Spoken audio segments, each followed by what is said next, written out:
Hello, and welcome back to the Naked Marriage Podcast. We are Dave and Ashley Willis, and on this podcast, we undress the truth about sex, intimacy, and lifelong love, and we have a very special bonus episode for you all, and we love bonus episodes because it's something you're not expecting.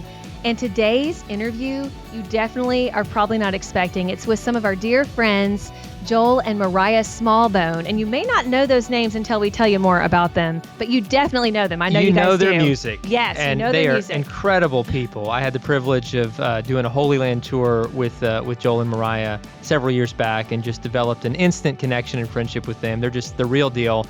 And two of the most talented singer-songwriters, musicians in the world. I mean, I really believe that. Truly. Moriah has been releasing a lot of music as a solo artist for many years, music that you've heard and you love, and she's working on some exciting new projects now. Joel, along with his brother Luke, founded the amazing band For King and Country, which has sold like 7 trillion albums and won every award there is to win. And let me just say, you guys, one of my favorite concerts I've ever been to. Oh man, they can put on a show. They put it all out there. It's so good. Great stuff. But as impressive as these two are on a stage, they're even more impressive up close. Yes. Just getting to know them as people, getting to know them as a couple. And they're going to share some wisdom with us. We're going to have some laughs. You're going to enjoy today's conversation and also learn some insights that are going to help you in your marriage. So let's dive in.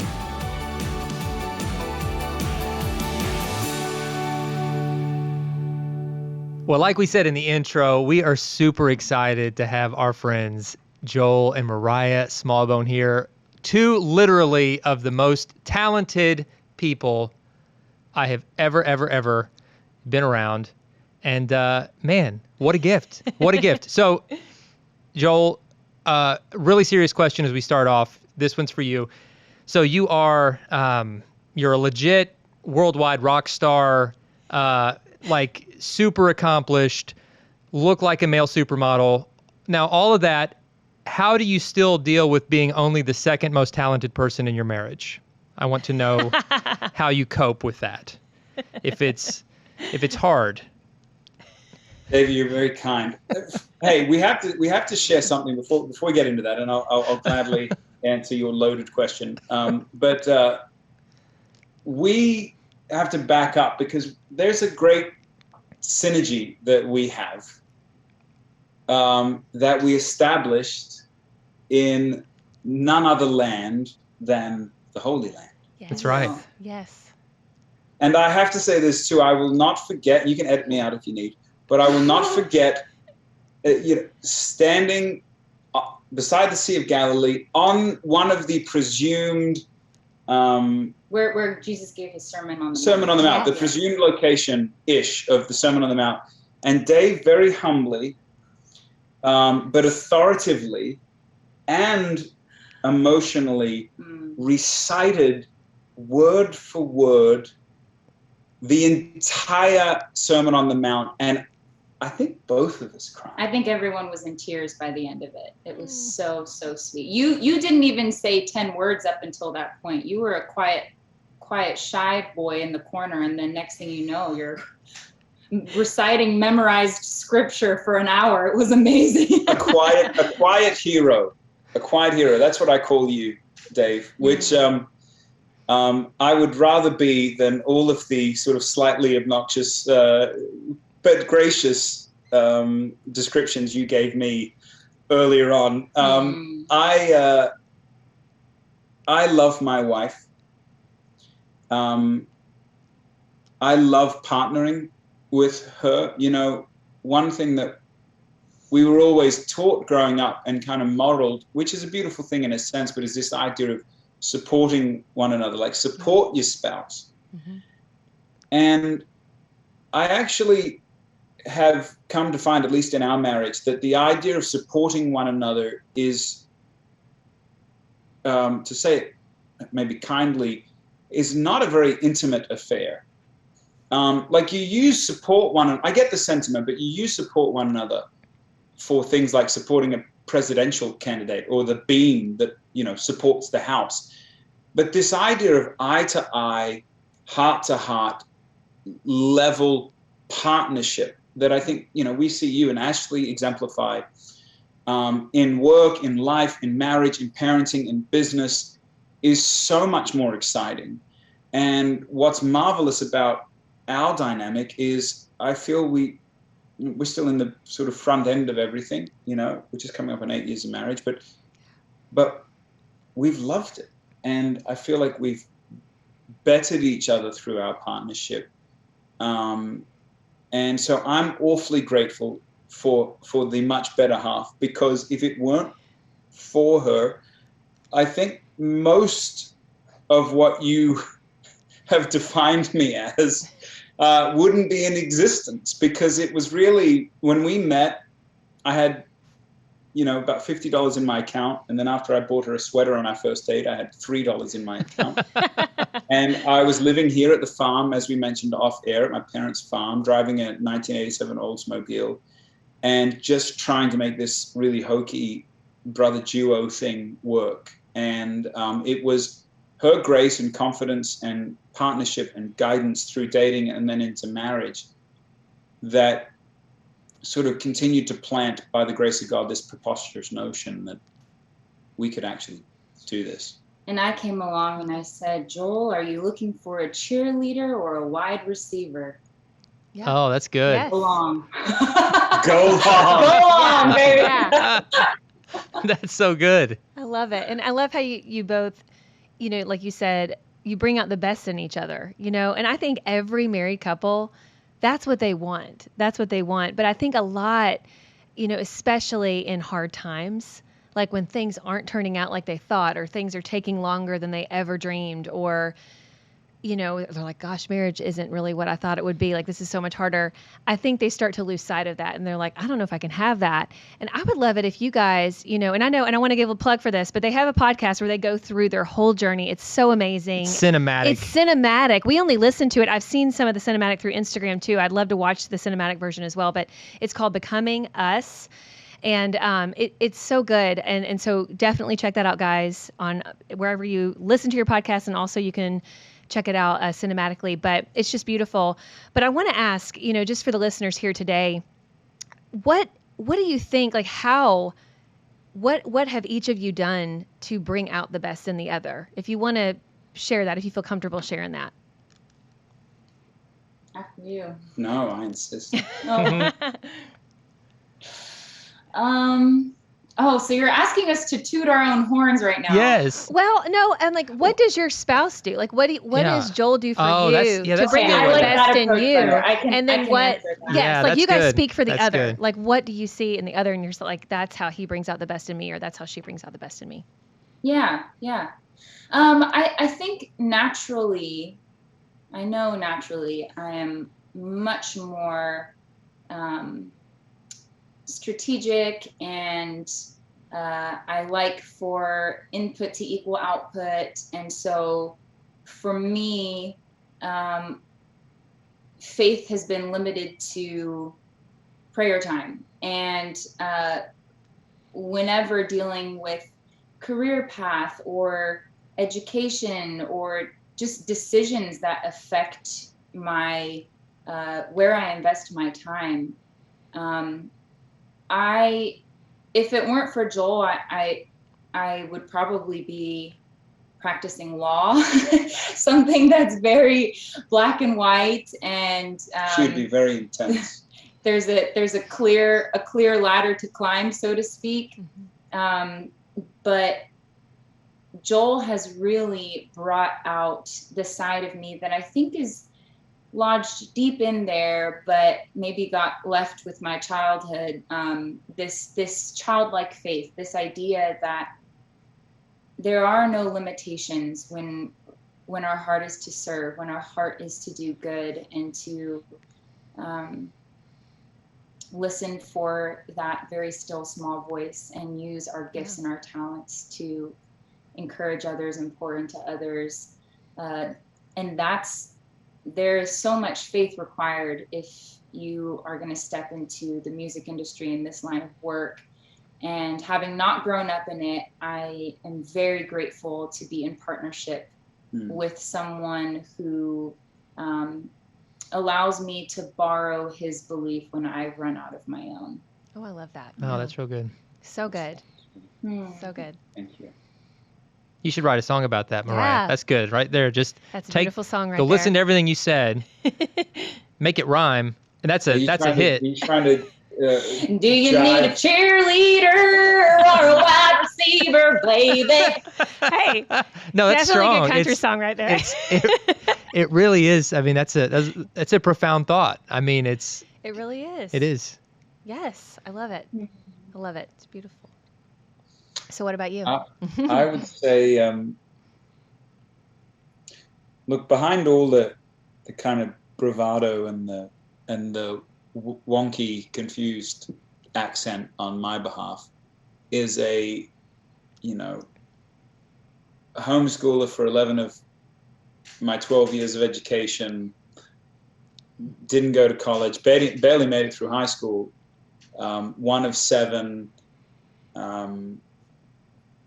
sort of grew up on the road. It was the only thing I knew. Really slightly naive chap, at least when we met. And I remember we met when I was 26, and she was 17. Yes. Just 3 months shy of her 18th birthday. And we started dating. And when I turned 27, which is interesting, because I'm a few weeks away from turning 37.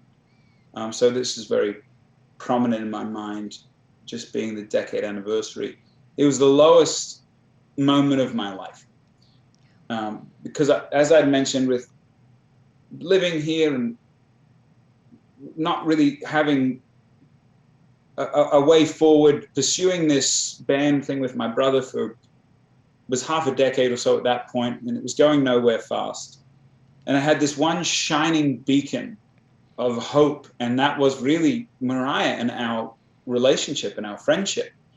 And just feeling like I couldn't, there was no way I could marry her, there was no way we could move, like just stuck. And I was pretty grumpy, if I remember, on my 27th birthday. And I was having a bit of a pity party. And I remember Moriah saying, I just want to take you. One of my favorite places here is Wild Ginger. It's sort of an Asian fusion place. And so, we got this dinner. I want to take you to dinner tonight. And I was kind of like, oh, okay, let's go. I'm such a loser. Why would you want to take me to dinner? And we rounded the corner, and it was everyone in my life that I cared about, my family, mentors, pastors, closest friends. And she, as you'll come to find if you get to know her, is she loves throwing parties and she loves celebrating. And I stood there and I just broke down, guys. I just wept. And that moment for me was very indicative of what she has been for me, and Lord willing, what I've been for her in the last 10 years. And that is, man, when no one else, when the chips are down and you look like a fool and no one else believes, she will still, and was and is still there. Yeah. And say what you will about the institution of marriage and modern relationships and all of the questions that surround them. One of the greatest reasons and arguments I would give for the beauty of this kind of covenantal relationship is you just know that someone's got your back and that you've got a believer in you, and that gives you wings, man. And I think that was the whole intent, was for us to be able to, as humans in this beautiful partnership, to be able to rise and become the most sanctified, beautiful versions of ourselves. And again, we're still young in the whole process, but I see that, and I've seen that happening through the way she has so beautifully loved me in spite of being the fumbly stumbly homeschooler, Australian American. Not that musician. There's anything wrong with homeschooling. Yes. There is not. I'm a hater. Hey, you homeschooled as well. So I did. okay. I did. I love it. And you kind of touched on something where when you guys met, and I mean, you came from different backgrounds, and so I mean that was something you had to work through. And how's that been the last 8 years? Because you said you're getting ready to celebrate your 8th wedding anniversary, right? Mm-hmm. Yes. So how's that been with the different differences in Yeah, backgrounds, family? you talk some about that on your podcast, which is yes. great to listen to. It's but really awesome. from your upbringing, Joel, in Australia, to being an LA Latina, I mean, Yes. you guys come from two different worlds, and it's just really cool how you meld the best of those worlds together in your relationship. But what's that like? Just coming from, in a lot of ways, two different cultures, Right. Yeah. and then making your own. Your own culture together. Like, how has that been?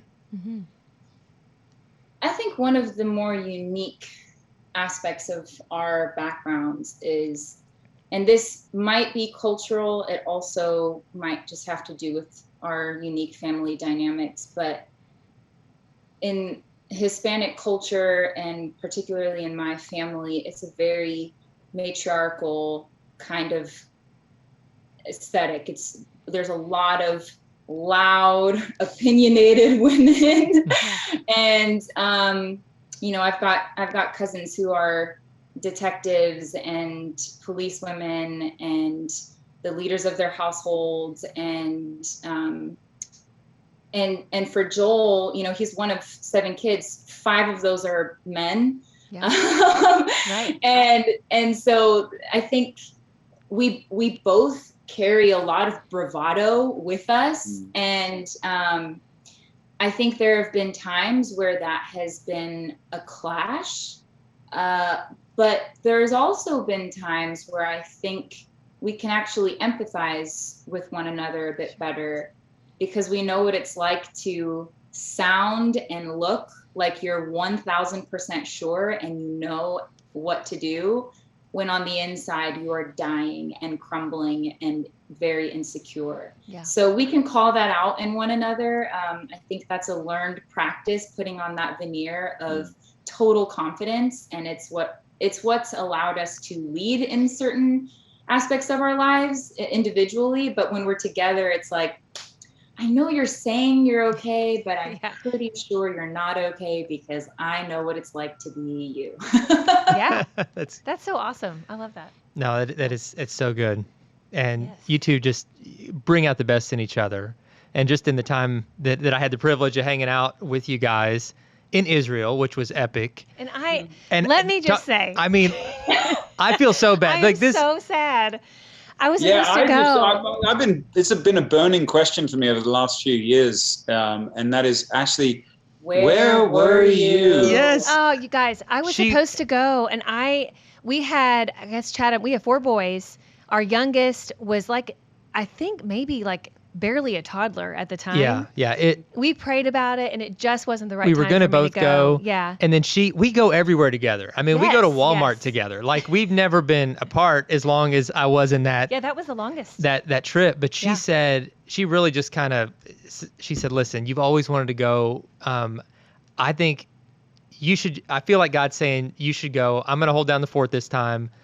And I felt torn about it, but we both kind of prayed, and I went, and it was begrudgingly. I went, yeah. Ashley, if it's any consolation, he looked like a wet, lost puppy at all times. Yeah, I did. I had. Well, you all said he was quiet, and I was like, Dave, quiet. Well, when you're not there, I don't know what to do. I don't know who. I don't know what am I supposed to do with my hands? I don't know. Where am I supposed to go? But now, my street cred has gone way up because you get to hang out with you guys. So when Mariah comes on the radio, or we watched the Priceless movie, and Joel's winning an Oscar, and she's like, these people? I'm like, yeah, we changed clothes in a bathroom once in Israel. It's no big deal. He loves telling that story. So no, but it was wonderful to share that experience with you guys. It really, really was. The only regret is that I didn't get to share that experience with you, because everything in life that I experienced that I can't share with her in real time, just feel like I'm not fully experiencing it, But it was So still a wonderful, wonderful, life-changing experience. Yes. And one day I'm so glad you went. we're going to It's go. round 2. We're going to do That's round 2. right. Reunion tour. Seriously, and For we're not going to go unless you reunion guys are going to tour. go. We're going to all have to be on the same. Oh, it would in be- the same group. It would It'd be awesome. epic. It would be would. so epic. It But, you know, coming back to you guys, like when you look ahead from where you are right now, because you both, I mean, you've accomplished so much. God has just shined on you guys and his favors all over you, and you've used that for such good. You've just, you know, you've made the world a better place through your music, your art, your ministry, through everything that you guys do. But when you look way ahead, I mean, not like, I know that you're always working on stuff, you know, always got stuff going on. But when you look like way ahead, like 50 years ahead, and you're looking back on your life, like what do you hope it looks like at that point, you know, beyond, you know, beyond all that you know you've created, but in terms of what do you want your legacy to have been about when you get to that point? I would love for you to answer this question. No, sure. I love that you use the word legacy, Dave, because that's something that Joel and I have been talking a lot about. I think when it comes to music, it's very easy to get short-sighted, you know, for our goals to be about the record that we're working on, the streams that we get for a song that we just released. How many people can we reach? How many people can we get this to? And the intentions are good, you know, to serve people with songs that, you know, have helped us and can hopefully help others. But when you widen the lens, you realize how temporary that all is. Yeah. I've recently been communicating a lot more with my grandparents and preparing for them to come to Nashville. I graduated from college last year. Awesome. And because of COVID, we didn't have a ceremony. So we're doing a makeshift ceremony where we're going to be honoring my grandparents. I'm going to hand them my diploma. Wow. You know, they immigrated here from Mexico in their 20s. My grandfather gave up his passion for music. He was a touring trumpet player in a big band in Mexico. And he gave that up to come to America and to be a busboy. And then worked in a Levi's facility for 35 years until he retired. And so when I look at that, when I, you know, I think it's the parallax universe of what you're asking. You know, you're asking us to look 50 years ahead. I think sometimes the best way to answer that question is to look 50 years back. And yeah, that's good. And when I look at my grandparents and the sacrifices that they made for someone who didn't even exist yet, it makes me that much more determined to want to build a world and shape our culture in a way where it's going to benefit the generation that doesn't even exist yet. So that really changes our perspective. It changes my perspective as a female artist and producer and writer. You know, I want to widen the lane for women in music, particularly in this industry. And I think it just helps us think outside of ourselves and our very limited scope of things. That's well said. So good. Beautiful. Yeah. I mean, what an amazing story about your grandparents. That's just so awesome. And they have no idea you're planning on doing that, on presenting that to them. No, and they're going to even if they watch this interview, they don't speak English, so they wouldn't know. There you go. Okay, I was going to say, I don't want to spoil this moment. That is just so cool. Oh, I love it. That's beautiful. That's great. Yes. You know, Dave mentioned about your music. We haven't even talked that much about it. You guys, your music is just some of my very favorite. Okay. And I'm not just saying that because I'm, doing this podcast with you. Like, seriously, it's constantly playing, in my playlist, and I just love it so much. One of my very favorite songs is God Only Knows. And I love it when you both are on it. Like, it's just, oh my gosh, it's just beautiful. So thank you so much for the music that you made. I love that you know that, because that's a little hidden gem in the song, that all of those, there's a kind of... Oh, no, I knew it immediately. Oh, no. I was like, oh my gosh. Yeah. She's all about, she actually, the only tattoo she has is both of your faces are tattooed on her back shoulder, which is a little weird. I think it's strange that you're that into it, but I am a fan. She's dedicated. a big fan. Yeah, it is. It's that's just it. like it. That's the picture. That's it.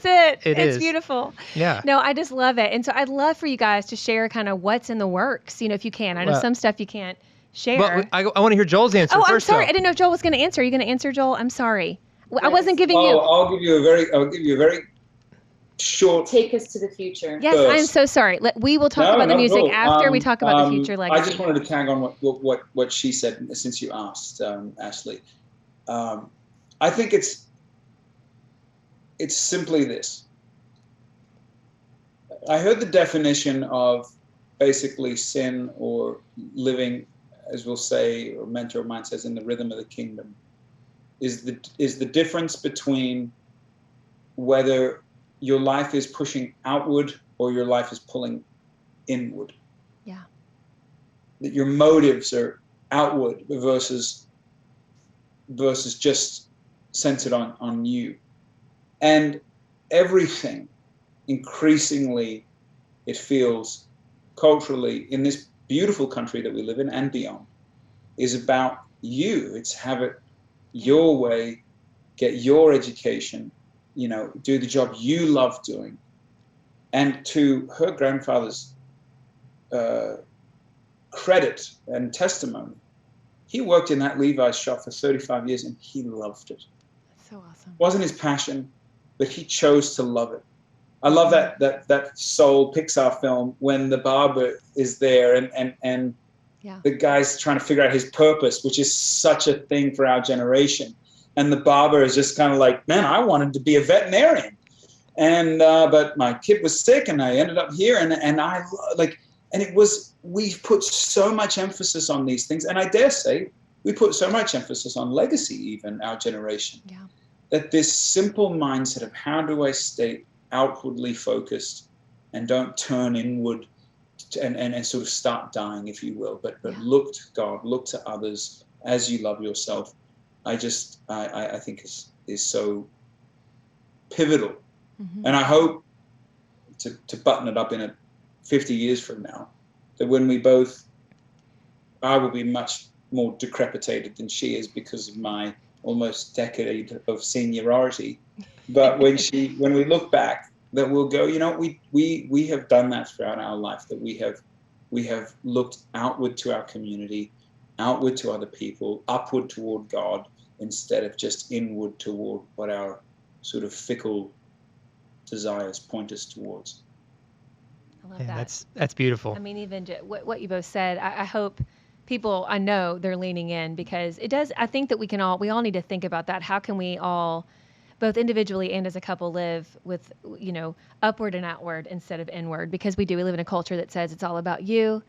And even in, this is a marriage podcast, so I just want to say this about marriage. When we do that, when we get inwardly focused, it's terrible for our marriage too. I mean, it's terrible for us, especially as Christians. I mean, that's what God calls us to do, but especially in our marriage too. That's where you see people grow apart. So I love that. You guys are both so wise beyond your years. You really are. And I love just the depth of what you're sharing with us. And there was a trip, Ashley, that we were on in Israel, and there was a pastor on the trip, and we basically just had 5 days of just gleaning all of his wisdom. It's all that pastor day. Since that time, really, yes, it was almost like in Star Wars, like once you meet Yoda, and it's kind of like you spend some time. Man, I was going to say the same thing. Well, I meant more of like my resemblance to Yoda than the wisdom. Goodness. Like the height and the wrinkles and the ears is kind of. Wow. No, not even close. But not the wisdom part. No, it was. I'm so thankful that God allowed our paths to intersect in the Holy Land and to continue to intersect in cool ways like this. But before we let you go, because I literally could just talk to you guys forever, but I know that you've got. You got worlds to change out there, and so I don't want to hold you up. But talk about the music. Yeah, tell us what's coming. Tell people where they can find you. I have to brag on my wife for just a second, because I know some of you won't turn on, but most of you won't be watching. But if you are watching, some are. You'll see right here behind me is Yes. my wife's computer setup. So awesome. And not only did she edit our entire Becoming Us podcast. Wow. From that station right there, all 6 episodes, 3 hours plus hours of content, and they're very well done. Oh yeah, very well done. Yes, but she is also in the midst of editing this visual musical piece. It's 4 songs that she wrote towards the beginning of last year on her own, produced them, Wow. and we shot it. We filmed it all at a rock quarry, just a location just a short way from here, and she's putting it all together. And guys, it's beautiful on so many levels. It's the way I've just kind of defined it is you've got this corporate worship movement, but then I think there's a very real personal worship movement that is emerging, and it really pushes in that very personal, contemplative, Awesome. but all the hooks and her marvelous voice as well. So Yes. there's that. And where when can will we that get? come out? Sorry. Where and when? I'm just so excited. I know, We're we're both so excited. Stay tuned. Stay tuned. oh, Yay! Like, stay tuned. Like, where would we stay tuned the most? Like Instagram? Like, where? Yeah, probably Okay. Instagram. Awesome.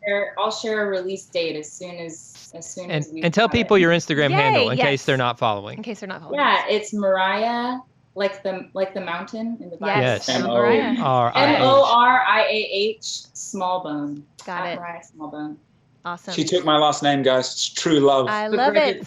No, I love I love it. Guys, you two are the real deal. Thank you for everything you're doing just to build the king, to live in the rhythm of the kingdom. I love that. I I've love never that. heard that, Yeah, and I love it. I'm going to steal that for Jamie sure. George. That's a Jamie George quote. Thank you, Jamie Jamie George. George. I'm going to Beautiful. plagiarize it. Plagiarism within the kingdom isn't plagiarism. It's recycling No. for Jesus. So that's what we're gonna use that. But listen, guys, Cycling for Jesus. Clever guy. I love it. Guys, for all of you who are listening and watching on YouTube, wherever you're watching or listening this right now, look up Joel and Moriah. Not only is it some of the best music out there, and truly, truly it is, and I thought that even long before I met them, Yes, yes. even more so now, seeing their hearts up close. But stay connected to what they're doing. You'll be blessed as a result. And guys, genuinely love you. Thank you for Yes, making time y'all for this. so much. Hey, can we do your bumper on the way out? Yes, please. Yes, please. Okay. Do you want to do the with Dave Ashley? Yeah. So are we pretending to be them? No. Oh yes, let's pretend to be them. If there's ever a movie about me, please play me. Oh my goodness. Because We Like- are actors and actresses playing the two of you. I would love it. This is great casting. Hey everyone, this is Dave, And I'm Ashley Willis. and this is the Naked Marriage Podcast featuring Joel and Moriah Smallbone. Smallbone. How about that for a last name? That is epic. Oh I my love goodness. Just for you guys. It was beautiful. That's so much. You know what they So say, much better than I am imitation in is real the life. greatest form of flattery. You're right. I love it. And just to close it out, speaking of imitation, the greatest form of flattery, there was on our last night in Israel at some obscure restaurant in downtown Jerusalem, Dave and I went into that bathroom, switched clothes, We did. and I with wanted your maybe a earrings, little which you of would not give me. persuasion from a glass or two, you imitated me to With an the accent. obnoxious T that I No. deserve to be imitated. So you get your So, just desserts. This is a repaying I for think all those years. I think one of my Go. lines was because you had a scarf on, like for most of the trip, despite the warmth. There was a scarf, and I was made very mention warm. of the scarf, and I was like, I wear a scarf all the time because my throat and voice are a national treasure in 2 different countries, and it must remain protected. I'll have to keep it warm. I don't know. I think that's something that I said. No, that was it. That was And- it. But you were swinging the scarf around. was. It was the whole. Very flamboyant. But you know, once I put that Wow. scarf on, I got it. Did you feel I different? wanted a scarf. Yeah. Like I was making fun of it, but secretly I thought he's onto something. I This need a feels scarf amazing. In my life. Yes. I feel confident in the way I look. My throat is warm. I'm gonna go home and just start wearing scarves. And if Yes. I was cool Did it enough to happen, pull it Ashley? off, I would. You know, it hasn't happened yet, but I think we need to Just make it around the happen. house. It's Sometimes just around the house. Yeah, Send me not a in public picture. yet. You guys are a You gift. guys are great. We love you. Thanks again. We'll Hey, see you thank you soon. for having us. Thank you guys. Bye-bye.